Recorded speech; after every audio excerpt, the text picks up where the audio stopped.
আজকে তোমাদের পাঠ্যের অংশ আঞ্চলিক শক্তির উত্থান। দেখো, 1707 খ্রিস্টাব্দে মুঘল সম্রাট ঔরঙ্গজেব মারা যায়। এটা কালকেই আমরা দেখেছি, ঠিক আছে? 1707 খ্রিস্টাব্দে মুঘল সম্রাট ঔরঙ্গজেব মারা যায়। এরপর 1757 খ্রিস্টাব্দে পলাশী যুদ্ধ মাধ্যমে ভারতীয় উপমহাদেশে ব্রিটিশ ইস্ট ইন্ডিয়া কোম্পানি উত্থান ঘটে।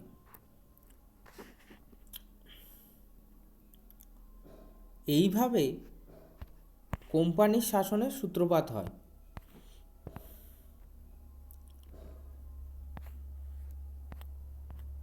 আমি যেগুলো গুরুত্বপূর্ণ তোমাদের সেই জায়গায় আমি তোমাদের মার্ক করে দিচ্ছি, যেগুলো তোমাদের অন্য কাজে খুবই লাগবে।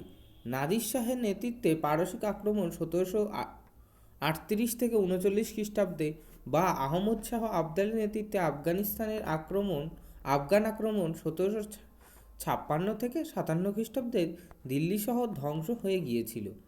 তখন মূলত উত্তর পশ্চিম সীমান্ত প্রদেশ থেকে ওরা দিল্লিতে আক্রমণ চালাতো।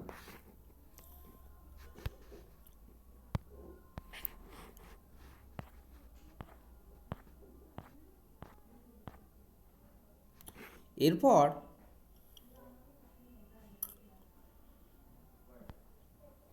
মুঘল শক্তির পাশাপাশি কয়েকটি আঞ্চলিক শক্তির উত্থান ঘটেছিল: বাংলা, হায়দ্রাবাদ এবং অযোধ্যা। এই তিনটি আঞ্চলিক শক্তির প্রধান তিনজন মুঘল প্রাদেশিক শাসক ছিল। তারা কখনোই আনুষ্ঠানিকভাবে মুঘল কেন্দ্রীয় প্রশাসনের বিরোধিতা করেনি, যদিও নিজেদের অঞ্চলে তারা প্রশাসনিক ক্ষমতা ছিল প্রায় চূড়ান্ত। এবার আসছে বাংলা। তাহলে বাংলায় কাকে মুঘল সম্রাট বসাচ্ছে আমরা দেখে নিচ্ছি। সুবা বাংলার রাজস্ব ঠিকমতো আদায় করার জন্য মুর্শিদ কুলি খানকে বাংলার দেওয়ান হিসাবে পাঠিয়েছিলেন সম্রাট ঔরঙ্গজেব। এই লাইনটা খুবই গুরুত্বপূর্ণ। সম্রাট বাহাদুর শাহের আমলে মুর্শিদ কুলি খান এই পদে বহাল ছিলেন। বাহাদুর শাহের আমলেও মুর্শিদ কুলি খান এই পদে বহাল ছিলেন। দেওয়ান পদে মুর্শিদ কুলি খান নিয়োগ পাকাপাকি করে দেন ফারুক শিয়ার তাকে পাকাপাকি করে দেন। 1717 খ্রিস্টাব্দে মুর্শিদ কুলি খান বাংলার নাজিম পদে দেওয়া হয়। ফলে দেওয়ান ও নাজিম পদের যৌথ দায়িত্ব পাওয়ার জন্য সুবা বাংলার মুর্শিদ কুলি খানের চূড়ান্ত হয়ে পড়ে। আঞ্চলিক শক্তি হিসাবে বাংলার উত্থান ঘটে মুর্শিদ কুলি খানের নেতৃত্বে।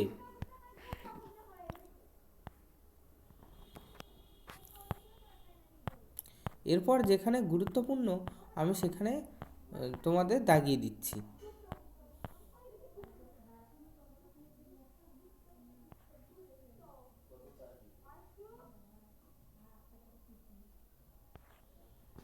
এরপর আমরা দেখব উর্মিচাঁদ এবং আর্মেনীয় ব্যবসায়ী খোজা ওয়াজিদ ছিলেন এদের মধ্যে অন্যতম। খোজা মানে নপুংসক। এখানে আমরা দেখব মুর্শিদাবাদের মুর্শিদ কুলি খানের প্রতিষ্ঠিত কাটরা মসজিদ মূল ছবিটি উইলিয়াম হজেস এর আঁকা 1781 খ্রিস্টাব্দে। জগৎ শেঠ মুর্শিদাবাদের রাজনীতি ও অর্থনীতি বণিকদের বেশ প্রভাব ছিল।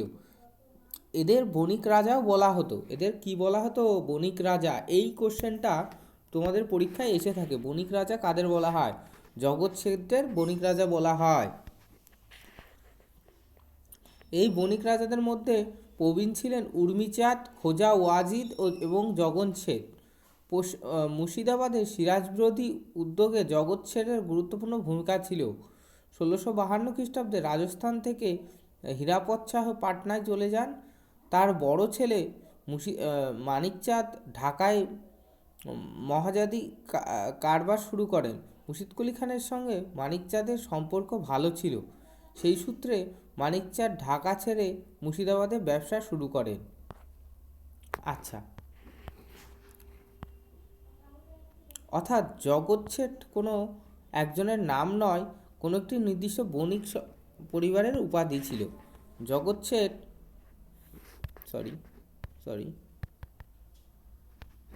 অর্থাৎ জগৎ শেঠ কোনো একটি একজনের নাম নয়, নির্দিষ্ট একটি বণিক পরিবারের উপাধি ছিল।